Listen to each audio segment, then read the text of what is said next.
Abrir meu vídeo.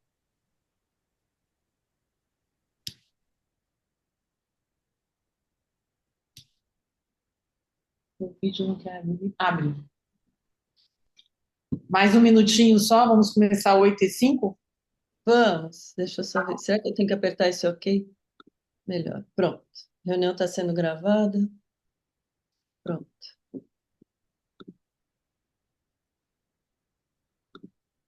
Dá para ver, né, Dani? Tudo certo. Ah, tudo certo. Não, é que sábado foi um problema. E eu testei antes de eu entrar, mas sei lá, de repente, acho que eu fiquei entrando e saindo, vendo, aceitando as pessoas entrar na sala, e aí eu acho que meu computador deu um pau, assim. Não entrava de jeito nenhum a minha apresentação. Eu tive que Deus me mandar. livre. É, Desespero. é um desespero, eu tive que mandar para o Sérgio e ele passou. Bom, acho que agora já dá. Hoje a reunião clínica é do setor de esteroscopia do Hospital do Servidor Público Estadual de São Paulo. Eu sou a doutora Daniela Depes, encarregada do setor, e eu tenho o prazer de receber a minha amiga Márcia Penteado. Ela foi fellow em um dos maiores serviços de esteroscopia do mundo em Nápoles, esteve muito tempo à frente da esteroscopia do Pérola Byton. Atualmente ela está no HC e no Laboratório Fleury, e ela vai conversar com a gente um tema super atual, que pouca gente tem experiência, que é o uso do gel Oxyplex na cirurgia intrauterina, estratégias modernas para redução de fibrose e aderências. Márcia, fica à vontade, é um prazer. Dani, o prazer é meu. Sabe que eu te admiro muito. Você é uma das estereoscopistas mais experientes aqui do Brasil e faz um trabalho excelente, excelente no servidor. Parabéns, Dani. Então vamos começar a aula. Deixa eu só mudar aqui para um. Então, a Dani já me introduziu. Nós vamos falar sobre o gel na cirurgia intrauterina, que é um tratamento preventivo de aderências.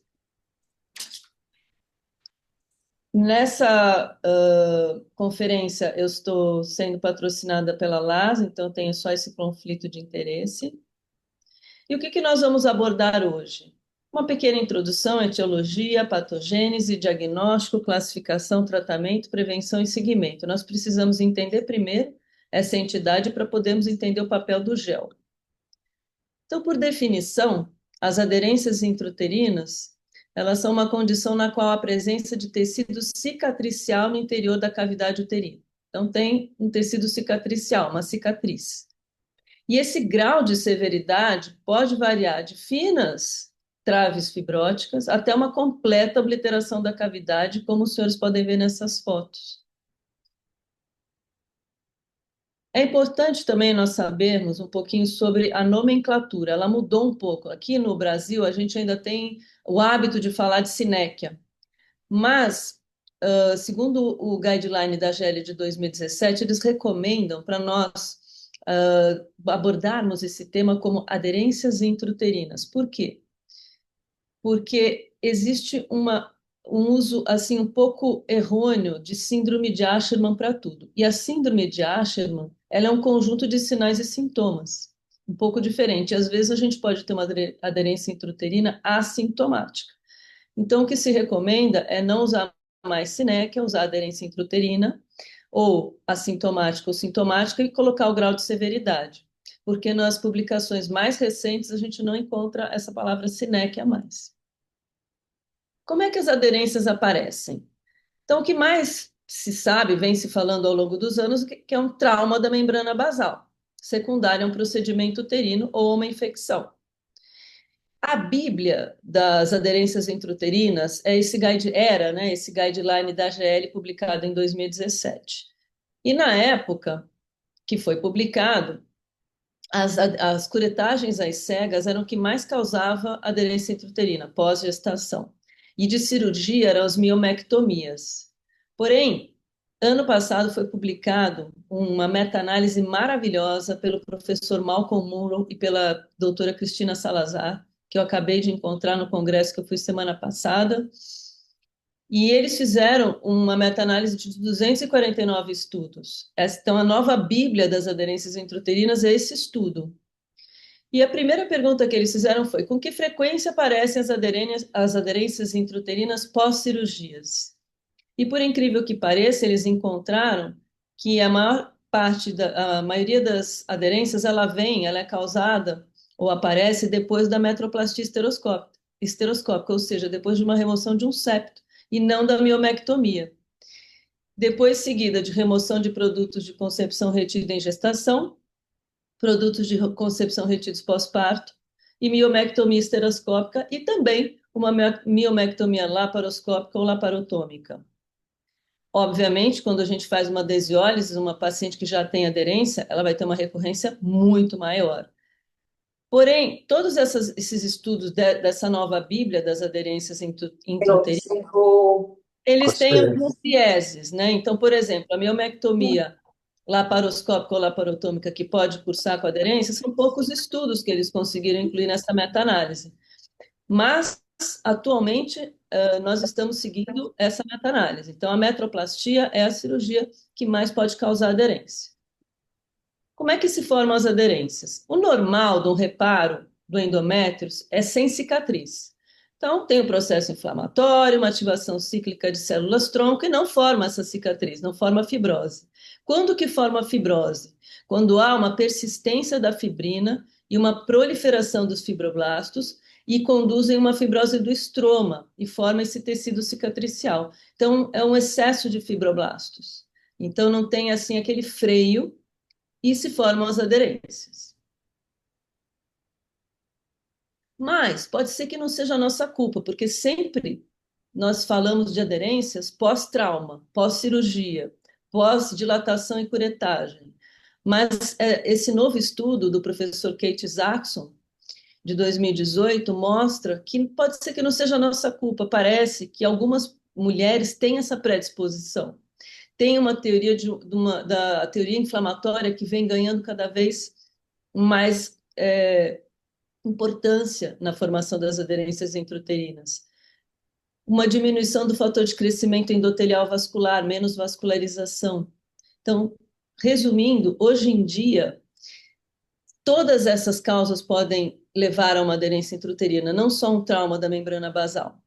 Então, principalmente a via inflamatória, a via infecciosa e uma predisposição da paciente. Clinicamente, as aderências podem cursar assintomáticas, as pacientes podem não ter sintomas, por isso que a gente não consegue fazer uma prevalência, saber de uma incidência real, mas a maioria das pacientes que têm infertilidade, maioria não, até 40%, elas cursam com aderências. E também alterações menstruais, sempre há uma alteração da menstruação, uma hipomenorreia ou até uma menorreia secundária, abortos de repetição, dor pélvica crônica também. Então, são sintomas que podem estar associados às aderências intrauterinas. E quais são as sequelas clínicas? A paciente que tem aderência, ela vai ter complicações obstétricas e vai ter uma dificuldade para engravidar. Então, pode ter uma placentação anormal, um parto prematuro, uma hipoproliferação endometrial. Como fazemos o diagnóstico? Os exames de imagem, ultrassom 2D, ultrassom 3D, às vezes eles nos informam, é muito operador dependente, principalmente o 2D. Então, às vezes a gente recebe um laudo, nem tem assim a suspeita, você vai fazer uma esteroscopia e ver a aderência. Então, esses métodos, eles podem detectar, mas não, eles têm uma menor sensibilidade que a esteroscopia. A esteroscopia é o padrão ouro, ela permite o diagnóstico porque nós vamos confirmar que aquelas aderências estão ali, como nós podemos ver nesse vídeo. Confirmamos que as aderências estão, se são pequenas, nós podemos tratar imediatamente, simultaneamente. Então, a esteroscopia permite o diagnóstico e tratamento simultâneo. Vejam aqui que existe umas traves fibróticas, sim, principalmente na região cornual direita, e com a tesoura você vai delicadamente ali, a paciente não sente dor, porque é um tecido fibrótico, e obviamente aqui é um caso de uma aderência que não é severa, né? E assim você consegue fazer o diagnóstico e o tratamento em um tempo só. E a classificação? Esse é o tema mais discutido atualmente nesse congresso que eu fui, também foi discutido sobre isso, Porque não existe até hoje uma classificação clara, abrangente e fácil de ser usada. O que nós precisamos? Padronizar os achados estereoscópicos e fazer um sistema de classificação único, com uma nomenclatura clara, de fácil uso, que todos nós que fazemos estereoscopia consigamos utilizar e que permita também avaliar o grau de severidade das aderências e que sirva como guia para o tratamento, que a gente possa fazer um planejamento cirúrgico adequado e também tenha uma noção do prognóstico reprodutivo. Eu resumi aqui nessa tabela a maioria das classificações que existem. Vejam que a maioria é antiga e as duas últimas publicadas foram do professor Lasmar e do professor Lodo, em 2024. A maioria das classificações é baseada na esteroscopia, nos achados esteroscópicos, como algumas associam a esterossalpingografia e, mais recentemente, a ultrassonografia, como no caso do professor Lodo e do professor Lasmar. A mais utilizada até hoje é a da American Fertility Society, embora ela seja antiga, seja um pouco mais complexa. Vamos ver agora só um pouquinho da American Fertility Society, que atualmente é a American Society for Reproductive Medicine. Ela avalia a extensão das aderências, que é importante, quanto está ocupando ali da cavidade, qual é o tipo da aderência, fibrótica ou mucosa, e o padrão menstrual, também associa o padrão menstrual. E faz um score e divide em leve, moderado e severo. E também avalia o grau de severidade e prognóstico. Mas ela não é tão simples de ser utilizada. Então, o professor Lasmar, em 2024, propôs a classificação de tic-tac-toe, que é jogo da velha, traduzindo para o português, de uma maneira fácil e clara. Então, ele usou o desenho do jogo da velha, e através desse desenho, nós conseguimos documentar, né, e colocar a localização dessas aderências e também informar as características dessas aderências em uma única imagem. E isso auxilia o planejamento cirúrgico e melhora os resultados cirúrgicos também. E o que é bacana dessa classificação? Por exemplo, se nós temos uma aderência no quadrante 1 e 3, significa nos cornos, como os senhores podem ver nessa figura da esquerda, está mais relacionado com a infertilidade. Se nós temos aderências no quadrante 5 e 8, central, a alteração pode ser menstrual, pode acontecer uma menorreia. Já o 4, 6, 7, 9, que são laterais, tem o melhor prognóstico, que nem naquele vídeo que eu mostrei no início. E os tipos dessas aderências ele classificou em tecido conjuntivo, que são as mais mucosas, as mais finas, ou desculpa, endometrial, que são as mais mucosas, mais finas, do tecido conjuntivo, que são as fibróticas, as fibrosas, e miometrial, que são as vascularizadas. Sendo assim, depois que nós entendemos como elas se formam e entendemos que temos que avaliar a extensão, o tipo da aderência, e não temos uma classificação ainda perfeita, nós vamos fazer o planejamento da nossa desiólise, né? Planejamento do nosso tratamento esteroscópico. Primeiro, só podemos indicar um tratamento se a paciente tiver sinais e sintomas, né? Paciente que tem desejo reprodutivo, paciente que tem sintoma. Ou, no máximo, uma paciente sem desejo reprodutivo que tem um hematometra, você vai liberar algumas aderências na região isquímica e vai melhorar o sintoma dela. Ela tem um sinal e um sintoma. E qual é o objetivo quando nós fazemos o tratamento? É restaurar o volume e a anatomia da cavidade e também a funcionalidade do endométrio. Eu sempre falo que a esteroscopia tem os 4 braços, nós temos que respeitar esses 4 pontos. O paciente, selecionar adequadamente onde nós vamos fazer esse procedimento, o grau de complexidade dessa aderência, se vai levar para o centro cirúrgico, vai fazer ambulatorialmente, se vai guiar ou não. O cirurgião tem que ser muito experiente. Por quê? A aderência intrauterina, ela é para os esteroscopistas como uma endometriose para os laparoscopistas. É a entidade mais complexa. É muito difícil, principalmente as severas, porque você perde totalmente a anatomia da cavidade. Você não sabe para onde você está indo. E sempre, sempre utilizar um instrumental adequado. Falando em instrumental adequado, no caso dessa entidade tão complexa, apenas uma tesoura já resolve o problema. Então, às vezes a gente pensa, não, eu preciso dilatar, usar ressectoscópio, eu usar energia. Não, é o esteroscópio com uma tesoura. Aqui tem um caso de uma desiólise com tesoura. Vamos olhar. É uma paciente de 65 anos que tinha sangramento pós-menopausa e um espessamento endometrial. Chegando dentro da cavidade, parece a princípio até um septo, né? Porque essa aderência ela é bem central. Então, o que que nós fazemos quando nós adentramos uma cavidade e suspeitamos de uma aderência? Procurar os landmarks, né? Procurar anatomia, procurar os ósseos tubários. Aqui eu estou procurando o ósseo tubário esquerdo, e quando eu achei o ósseo tubário esquerdo, eu vi que por trás eu tinha uma passagem para o outro lado. Então não era um septo, era uma aderência central. E eu comecei então a fazer a desiólise com a tesoura, através do canal operatório do esteroscópio. É uma microtesoura, de diâmetro tem 1,67 milímetros. E por trás dessa aderência havia um espessamento. Eu, obviamente, fiz a biópsia e veio hiperplasia com atipia. Então, sempre investigar quando a paciente tem sintoma, mesmo sendo menopausada. As publicações mostram que a desiólise esteroscópica com microtesoura é atualmente o padrão ouro para o tratamento das aderências intrauterinas. E nós devemos evitar a eletrocirurgia, porque com a eletrocirurgia você pode causar mais aderência e ter mais risco de recorrência. Agora nós vamos entrar na prevenção dessas aderências.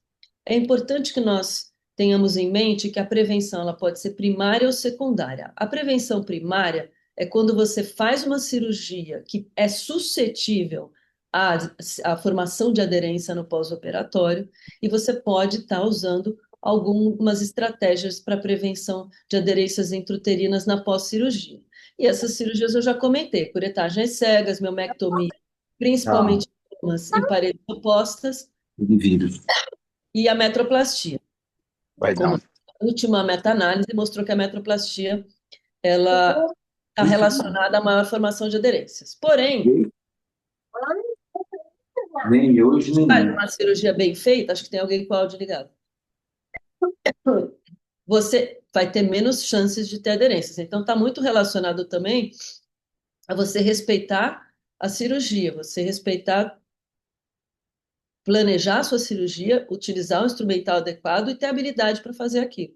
Tanto numa miomectomia quanto numa metroplastia, e evitar a curetagem às cegas. A prevenção secundária já é quando nós temos aquela aderência ali dentro da cavidade e nós vamos fazer a desiólise diretamente. A prevenção ela pode ser feita de duas maneiras. Agora, hoje em dia, a gente enquadra bem esses métodos, essas terapêuticas, em barreiras mecânicas e métodos regenerativos. Das barreiras mecânicas, elas podem ser absorvíveis, que são os géis, né? Gel de ácido hialurônico ou dióxido de polietileno carboximetilcelulose. E as barreiras não absorvíveis. Elas são barreiras mecânicas, mas não são absorvíveis, como o balão intrauterino, o dispositivo intrauterino e o catéter de Foley. E, por outro lado, as terapias regenerativas, terapia hormonal, estradiol, danazol, misoprostol, ou agentes celulares e microbiológicos, como células-tronco, fatores de crescimento e membrana amniótica, que, na verdade, é uma prevenção híbrida. Nessa nova Bíblia que eu comentei com vocês, eles também avaliaram, nessa meta-análise, com mais de 249 estudos, o uso de terapias adjuvantes pós-cirurgia com gel à base de ácido hialurônico. E eles viram, né, avaliaram qual era o risco, a redução do risco relativo de formação de aderência quando se usava o gel. Após a remoção do produto de concepção retido, 55% das pacientes que usavam o gel tinham menos risco de formar aderência.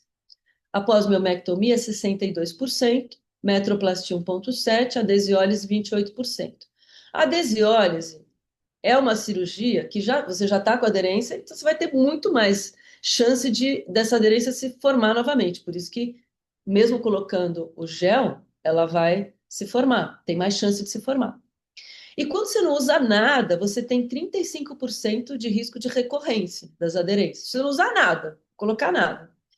E aí eles também encontraram, olhem só, senhores, que número interessante, se você colocar balão ou dispositivo intrauterino, você tem uma taxa de recorrência alta, 43%, diferente do que se pensava, ou que se tinha achado naquele guideline da GL, que o balão, sonda de Foley, DIU tinham até bons resultados.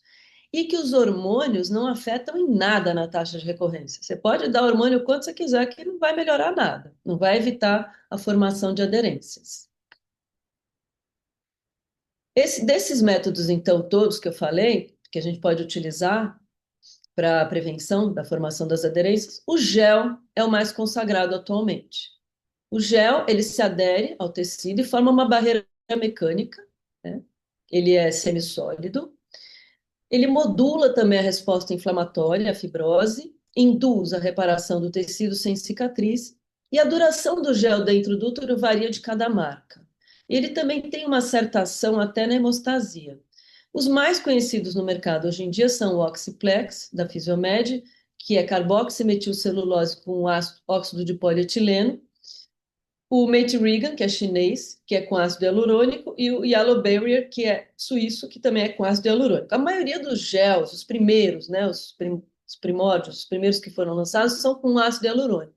Agora já está mudando um pouco.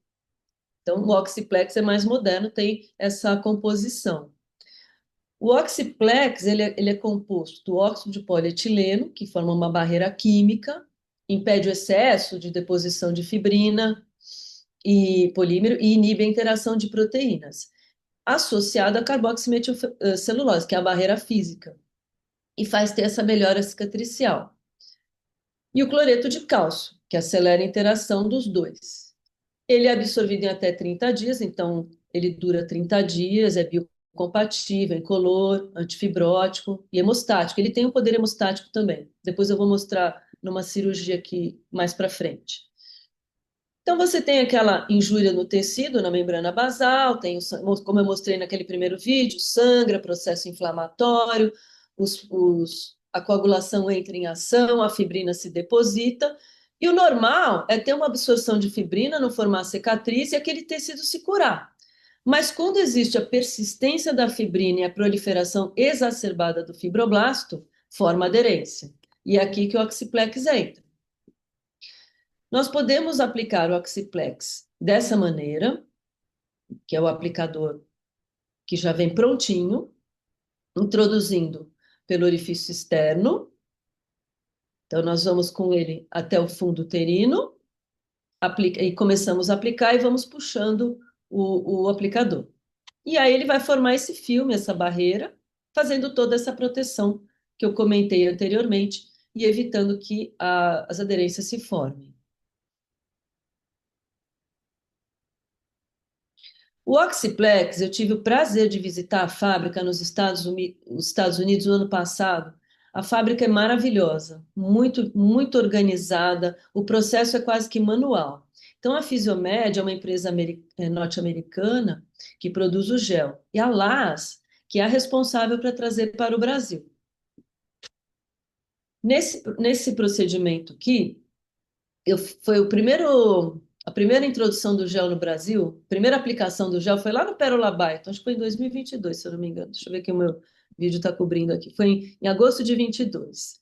E era um caso dificílimo, uma paciente que tinha feito uma miomectomia aberta e tinha aberto a cavidade, uma coisa assim dificílima. O professor Gibran me guiou, depois eu consegui abrir bastante e introduzir o gel.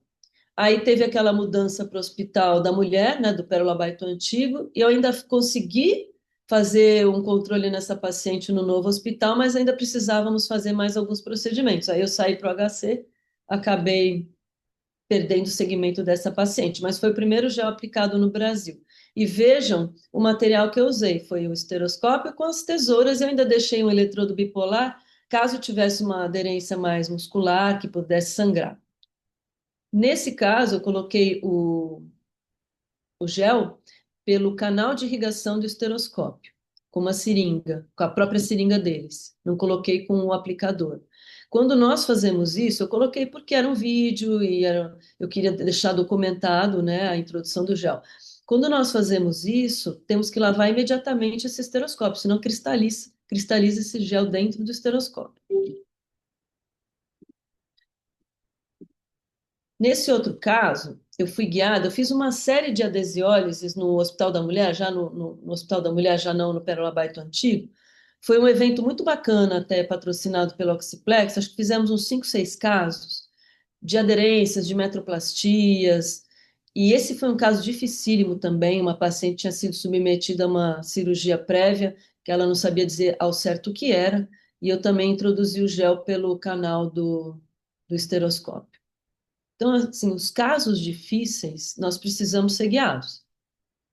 Guiar pela laparoscopia é uma possibilidade, mas você vai ter uma invasão maior por conta da laparoscopia, digamos assim. Eu prefiro ser guiada pelo ultrassom, ele consegue me ajudar até mais que a laparoscopia. A laparoscopia ela até ilumina os córneos e a vantagem é que afasta órgãos adjacentes. Então, se você perfurar, você tem a proteção das pinças que você está usando na laparoscopia. Mas a ultrassonografia guia também. Aqui eu estou sendo guia melhor, na minha experiência e nas publicações e também conversando com colegas experientes. Aqui eu estou fazendo uma metroplastia, que é uma das cirurgias que atualmente é tida como uma das que podem causar aderência intrauterina. Estou sendo guiada pelo ultrassom. A vantagem é que eu sei se eu conseguir tirar todo esse septo, porque a ultrassonografista vai me guiando. Olha, falta mais um pouco, pode mais um pouco, você está longe, não vai perfurar e tal. Então, eu fiz, nesse caso, com eletrodo, com ressectoscópio monopolar, numa secção látero-lateral. Eu não gosto de empurrar para o fundo, você tem mais chance de perfurar. E depois, no final, introduzir pelo canal de irrigação do ressectoscópio o gel. Então, vejam como ele faz também ele tem também esse efeito hemostático. E ele também, quando entra lá dentro, ele deixa o espaço aberto. Aqui foi um outro caso também de metroplastia, que já era um septo completo. E todos esses casos que nós fizemos, nós tivemos um bom resultado de pós-operatório, nós seguimos, fizemos um second look com 3 semanas, depois, antes de fazer a transferência, eram pacientes do setor de reprodução. E olha aqui como fica bem bonito o second look. Lembrando que quando nós fazemos a metroplastia para o septo uterino, com 3 meses existe uma remodelação dessa cavidade. Então sempre aparece um arqueamentozinho, nunca fica perfeito, retinho, né? E mais recentemente, lançaram, nos Estados Unidos, acabou de ser aprovado pela FDA, o OMED. Tem um estudo que vem sendo conduzido aqui no Brasil, acho que na Faculdade ABC, pelo Thomas. Essa é uma barreira mecânica, biodegradável, e ela permanece até uma semana na cavidade, não é um gel, é uma barreira mecânica biodegradável. Então, você introduz e ela expande dentro da cavidade, depois ela sai sozinha entre 7 e 14 dias. Então, uma outra possibilidade, uma outra terapêutica para evitar a formação das aderências. E o segmento? Depois que fizemos tudo isso, fizemos a cirurgia, fizemos a adesiólise, colocamos o gel, nós vamos fazer a reavaliação. Essa reavaliação deve ser feita, cada guideline diz uma coisa, mas ela deve ser feita com 2 a 4 ciclos, depois de 2 a 3 ciclos menstruais, se a paciente menstrua, às vezes a paciente tem amenorreia, se ela não menstrua, 30 a 40 dias depois. Mas nessa última meta-análise publicada, que é a Nova Bíblia, eles recomendam fazer entre 2 e 3 semanas. Por quê? Eu trouxe aqui para os senhores essa tabelinha, porque a gente vai entender como que se formam essas aderências, qual é o tempo que elas se formam, isso é super importante. Então, com 1 a 2 dias de pós-operatório, a fibrina começa a depositar. Quem faz esteroscopia consegue visibilizar bem isso, sabe? Porque mandam muito second look para a gente ou são second looks de nossas cirurgias. Com 2 a 3 semanas já há uma reepitelização e formam-se traves mucosas. Então, vejam, até 3 semanas, essa formação de traves, essas traves são mais finas, mais fáceis da gente tirar. Se você for esperando muito tempo, todas essas traves elas vão se tornando fibróticas. E aí a coisa vai ficando feia. Por isso que essa reavaliação ela não deve ser tardia, ela deve ser precoce. Essa reavaliação não é uma prevenção, ela é como se fosse um tratamento, uma prevenção terciária, digamos assim, que você vai olhar e vai tirar a aderência, mas ela é mais um segmento, uma reavaliação. Então, isso deve ser feito porque a taxa de recorrência é muito, muito alta, principalmente nas aderências intrauterinas severas. E por último, fizemos todo o nosso trabalho, abrimos a cavidade, as coronárias quase colapsaram, porque é uma cirurgia estressante, principalmente as aderências severas, e aquele endométrio não prolifera. Isso acontece muito, muito. Você tira a aderência, a cavidade fica bonita, você restaura a anatomia e o endométrio não funciona. Então, hoje em dia, vem se estudando muito estratégias para proliferação e regeneração endometrial. Estratégias endócrinas, suplementos, terapias experimentais como plasma rico em plaquetas, que é o PRP. Muitos aqui têm futuro promissor, mas nenhuma dessas está validada ainda. O PRP não está validado, mas ele vem sendo utilizado. Pode ser aplicado diretamente pelo esteroscópio com uma agulha no endométrio, abaixo do endométrio. Mas isso tudo, como eu disse, não está validado. E mais recentemente ainda, o que está nesses experimentos todos, mais fazendo, tendo efeito positivo, é a terapia com células-tronco. Existe um crescimento do endométrio até 13 milímetros. Então, assim, é um mundo muito rico esse das aderências intrauterinas, muita coisa vem sendo estudada, tem muita coisa nova para sair. Mas o que nós buscamos com tudo isso? São os resultados reprodutivos, né? Geralmente são pacientes inférteis que querem engravidar. E essas pacientes, que são submetidas a várias adesiólises, elas têm uma taxa muito menor de ter filhos, muito menor em comparação a pacientes que não têm aderências e que não foram submetidas à cirurgia. E elas têm um risco muito aumentado de ter problemas obstétricos, placenta creta e outras complicações obstétricas. E a síndrome de Asherman, que é o cenário mais devastador, é a que mais causa risco de aborto, parto prematuro, placenta creta. É o cenário mais triste que se tem. E, infelizmente, ou coincidentemente, a última paciente que eu fiz hoje, minto, a penúltima, no laboratório, foi de entristecer. Ela tinha sido submetida a várias miomectomias. Parece que numa das cirurgias tirou 30, fez miomectomia intramural, por laparoscopia, por histeroscopia, e simplesmente ela não tem cavidade. Está tudo aderido, uma aderência intrauterina severíssima. Vai ser quase que vai ser impossível dessa paciente gestar. Então é muito triste, muito frustrante também. Por isso, o que nós temos que fazer? Respeitar a técnica cirúrgica, indicar corretamente, planejar corretamente, para evitar complicações cirúrgicas. Isso primeiro. E evitar procedimentos às cegas, porque a gente sabe que a dilatação e curetagem, principalmente pós-parto, é o que mais causa aderência intrauterina. E como mensagem final, hoje em dia a gente sabe que não é só aquela aderência intrauterina, é uma doença endometrial, é um trauma endometrial, é aquela paciente que não consegue restaurar o seu endométrio.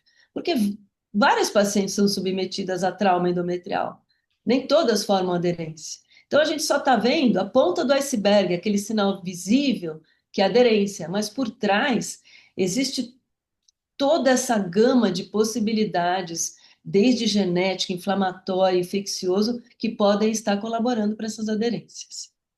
Então, nosso objetivo sempre vai ser melhorar os resultados obstétricos, reduzir a recorrência das aderências, o risco de complicações graves em gestação futura. Tem que orientar muito bem a paciente que faz uma adesiólise, que ela pode ter complicações obstétricas, ela pode ter placenta creta. Sempre evitar procedimento às cegas, fazer, de preferência hoje em dia, a remoção dos restos de produto de concepção retido por esteroscopia, sob visão, utilizar as tesouras e evitar a eletrocirurgia e fazer a revisão precoce, como eu mostrei para os senhores, porque senão as aderências elas se tornam fibróticas e fica muito, muito mais difícil de nós resolvermos esse problema.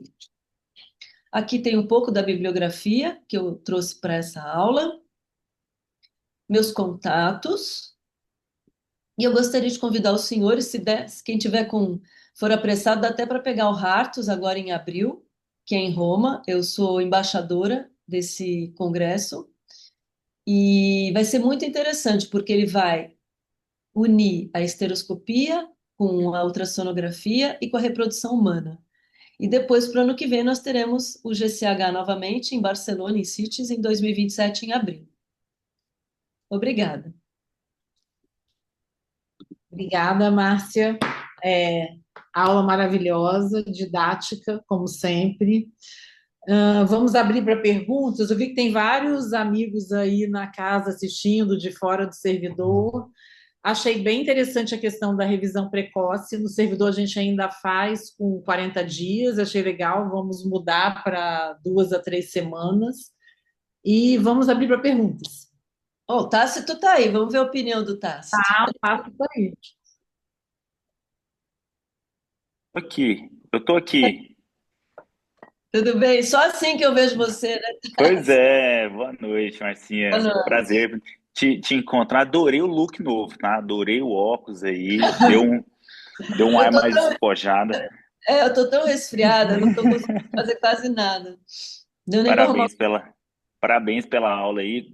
Confesso que fiz alguns prints aqui, tá? Da sua tela aqui, principalmente desses artigos. Você é sempre muito atualizada aí. É um prazer muito grande poder estar aqui ouvindo você falar e ver toda a sua expertise passando aqui pra gente. Ô, Márcia, sabe o que eu queria te perguntar? A gente que trabalha em serviço público, serviço escola e tudo, a gente vê cada vez mais essa necessidade da gente fazer essa revisão da cavidade pós-procedimento cirúrgico, seja procedimento cirúrgico esteroscópico, quanto laparoscópico e até cirurgia aberta. Mas eu ainda vejo que a gente ainda tem uma deficiência muito grande em avaliar as cavidades após curetagem uterina, né? Principalmente a mil e tudo. Aqui em Goiânia, onde eu estou atualmente, é um cenário completamente diferente ainda do que a gente vive em São Paulo. Aqui mais ainda, e eu tenho pegado muita paciente com sinéquia pós-amil, Sim, pós-curetagem, mesmo que tenha sido aquele procedimento, não, tranquilo. foi guiado por ultrassom, foi ali e tudo mais, e aí de repente a paciente, enfim, por algum motivo, evolui com outro aborto, ou evolui, enfim, com um quadro de infertilidade mesmo. Como que tá esse guideline mundial aí? Atualiza a gente sobre essa avaliação da cavidade após esses abortos que precisam de algum procedimento, entendeu? Também não é muito assim, também não é muito diferente, vamos dizer assim. Estou dizendo a parte de amil e aborto. Mas aqui no Brasil, aqui em São Paulo, né, que é o meu ambiente, que é um pouco viciado, digamos assim. No HC, nós estamos alinhados na parte das cirurgias. Por exemplo, que na segunda-feira eu faço as esteroscopias e comigo o Messina opera as miomectomias. Na segunda passada, ele fez uma miomectomia, que acabou faz aberta, que abriu a cavidade. Eu falei, essa aí tem que fazer isso. Então, ele já alinhou, fez uma cirurgia que tem mais chance de formar aderência, já vai para a esteroscopia. No Fleury que eu trabalho, todas as pacientes de reprodução humana, a maioria, não digo todas, 80%, que fazem a mil, eles já vêm mandando para fazer uma revisão. E a gente encontrou, eu fiz ontem uma que tinha resto e ela fez a mil em dezembro. Tem paciente que eu faço um pouco mais, não tão precoce, eu encontro aderência também. É o que você falou, a gente encontra aderência até depois do amil, encontra depois da esteroscopia, de remoção com esteroscopia. Mexeu na cavidade, mexeu no útero, você pode ter aderência. Eu acho que isso é uma mentalidade que ela vai crescendo cada vez mais. E nós que somos formadores de opinião temos que ir passando isso. É importante para a paciente que tem desejo reprodutivo sempre estar fazendo a revisão precoce se ela foi submetida a um procedimento. Né, que bom, fico até feliz de ouvir isso de você, porque realmente parece que a gente está sendo muito invasivo, né, de falar para os pacientes, precisa fazer uma estereoscopia, mas nunca ouvi falar, ou meu médico não indicou e tudo, e realmente é isso daí. A gente, como que está nesse meio acadêmico, a gente vê os casos e vivencia isso daí, eu acho que é importante realmente que a gente, dif- que essa ideia seja difundida mesmo, para que É. as mulheres sejam ajudadas mesmo. Assim, é que tem um outro problema, né? Que muitos médicos ainda é, não acreditam na esteroscopia ambulatorial sem anestesia. Então, eles acham que vai ser um procedimento invasivo, que tem que fazer com anestesia, que tem que fazer em hospital. Isso também vem mudando, por isso que também não pedem. Exatamente. Obrigado aí. Mais uma vez, saudades milhões de você. Espero que a gente Também, possa se saudade. encontrar em breve aí. Parabéns mais uma vez. Um Ah, beijão. vem pro SBE. Com certeza. Um Tá beijo. bom. Beijo. Tem alguma coisa no chat, eu acho. Eu não consigo abrir, Dani. Esse Então, meu só computador. aplausos. Ah, obrigada. Aplausos. Mas você sabe que eu fui lá para Orlando, semana passada eu estava lá, por isso que peguei essa gripe. É, e nós tivemos umas 3 aulas de aderência e eu também fiz depois eu posso compartilhar com vocês, eu fiz uma aula para o Basecamp sobre aderência intrauterina. Eu falei, puxa vida, me chamaram justo para essa aula, né? E meu diretor era o Kit Isaacson, que é o cara que mais estuda aderência intrauterina nos Estados Unidos. Falei, tô ferrada. Aí eu fiz minha aula, tudo, pus os vídeos, tudo que eu sabia, tal. E aí ele me mandou um e-mail com mais de 10 correções, né? De 10 correções. E pediu para eu tirar vários vídeos que eu tinha colocado. Vídeos com uso de energia, os vídeos com uso de morcelador para fazer a desiólise, e eu tive que tirar. Eu realmente uso só a tesoura e o esteroscópio. Quando eu tive na Itália, as várias vezes que eu estive, todas as vezes eu vi o Atílio proceder da mesma maneira, evitar o máximo possível utilizar energia ou com ressectoscópio ou com eletrodo bipolar. E aí ele me passou algumas publicações dele sobre o assunto, que eu também introduzi na aula. Então, eu aprendi muito e tomei algumas broncas com o Kit. E agora eu encontrei ele lá em Orlando de novo e os caras estudam muito, muito. E aí uma das broncas foi essa: você não pode falar que a aderência intrauterina é causada só por dano da membrana basal, por cirurgia. É uma coisa muito maior, a gente não sabe nada quase. Essa é uma mensagem que eu trago aí de um dos caras que mais estuda aderência. E aí veio essa nova Bíblia e essa meta-análise muito legal, feita pela Cris, uma grande amiga, uma esteroscopista fenomenal americana, que o mentor dela é o Kit Isaacson. Mas essa aula tá gravada, depois eu passo, tá no Basecamp 4. É da GCH também. Eu fico muito feliz que a gente esteja fazendo com tesoura, porque exatamente é essa a nossa expertise, né? A vida inteira a gente trabalhou ambulatorial, com betoque, tesoura, pinça, mais de 20 anos que a gente propaga isso, e é sensacional que finalmente todo mundo esteja vendo isso e participando dessa revolução. É. Outra Pergunta, revolução. Márcia? Hã? Alguém mais quer perguntar? Estou perguntando se alguém mais quer te perguntar alguma coisa. Oi, eu, Cláudio Moura. Cláudio, tudo bem, Cláudio? Cláudio manja muito também. Pode dar uma aula. Olá, tudo bem? Marcinha, parabéns aí pela aula. Assisti desde o início. É um tema, como endometrite, né, crônica, um tema palpitante. Sempre tem alguma coisa para a gente aprender ou discutir, né? É. Tácito, prazer em te ver. Eu não sabia que você estava em Goiânia agora não, meu amigo. Igualmente, Claudinho. Olha Estamos só, aqui, estamos em Goiânia agora. pois é. Ele tocou Abração, bom te ver. outro para você, eu mesmo. Mesmo que seja assim à distância, mais uma vez. Exato. Ele tocou num ponto, Márcia, que eu também discuto muito sobre isso aqui, né? Acho que em São Paulo, nível Brasil, e eu acho que no mundo também é o mesmo problema que Tasso tocou, que é a questão da gente tentar resolver do ponto de vista da prevenção primária, né? Então, assim, a principal causa, né, está relacionado ao número exacerbado de abortamentos e, infelizmente, com a sequência de curetagem.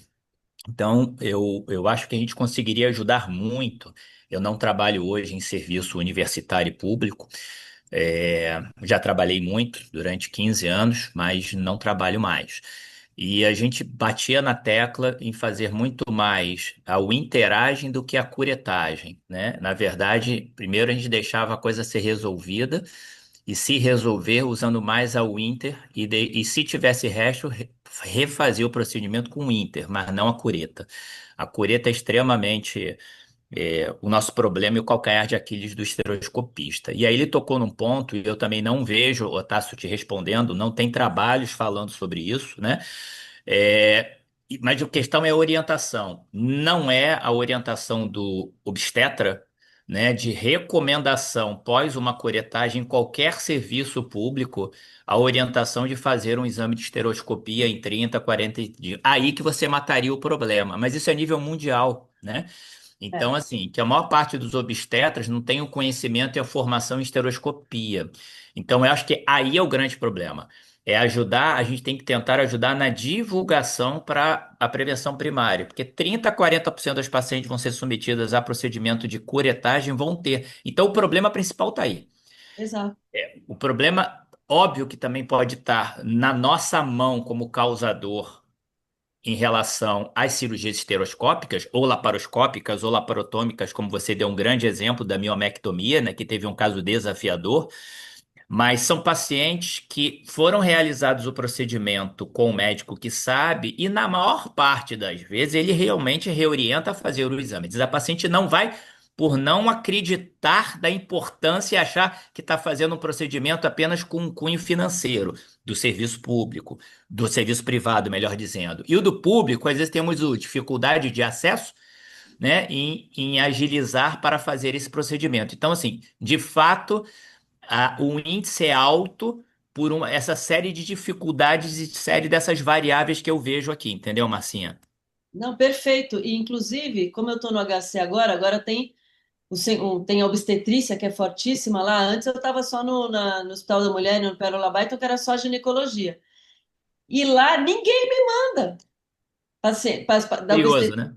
É, Curioso, né? curioso. Como eu faço na É, reprodução também, a é, istro, na reprodução do HC, eu pego algum caso ou outro da própria reprodução, que é paciente que está tentando engravidar. lógico, Às vezes ela lógico. nem fez lá, mas dentro do HC, na É, obstetrícia, não tem é. esse hábito. E Perfeito. isso daí Eu que, tem assim, que eu lido em começar. serviço apenas privado, né?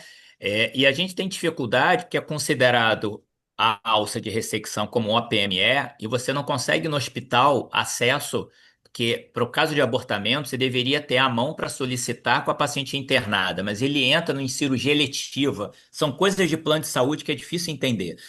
Mas o ideal é que você pudesse solicitar uma alça, porque os trabalhos mostram, inclusive eu vou dar uma aula agora em Salvador, com um simpósio baiano, e eu vou estar falando exatamente sobre essa questão, que tem N trabalhos comparando, né, o intercuretagem guiado com ultrassom, que também não ajuda em nada para isso, assim, apenas para evitar perfuração.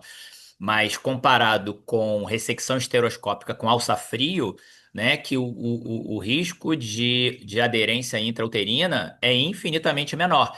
Então, o ideal era ter um serviço privado que você tivesse acesso, em caso de abortamento, a usar alça frio, né? Então, até isso a gente tem dificuldade para quem trabalha em serviço privado, imagina no público, né? Então, assim, a gente tem várias variáveis que facilitam muito a ter aderência. Exato. Mas por isso que as grandes universidades têm que começar dando exemplo, né? E já fazer protocolos e mostrar que aquilo que é o caminho certo.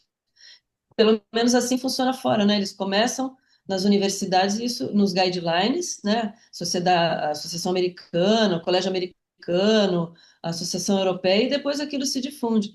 Teria que ser assim também aqui. Lembrando que quando nós vamos abordar os restos, é bom utilizar a classificação de Gutenberg e por histeroscopia falando, e não abordar os casos vascularizados. Pode-se até esperar. Como você mesmo falou, esperar sempre é melhor. Com certeza. É. É um Maravilha. assunto muito Bom te rico, ver. né? Ah, bom te ver. Eu vou te ver em maio, se Deus quiser. Vamos sim, vamos no Jerimai. Mas é um assunto interessante. Eu adoro. Eu sou meio doida, mas eu adoro fazer adesiólise, estenose de canal e adesiólise. Não sei por quê. Acho que eu fui ficando velha, cansei de fazer pólipo, né? Mas, Exatamente. mas é um estresse, né? É um estresse. É um estresse. Você não sabe onde está. Esse caso de hoje que eu fiz foi muito difícil. Não consegui nem saber onde eu estava. Mas é. Agora, essa classificação do Lasmar também vem ajudar bastante. Eu queria até que ele tivesse entrado para ele falar um pouco da classificação dele. É um mapa bem bacana para a gente usar. Você falou bem, você falou tudo da parte importante do trabalho dele, você já falou bem.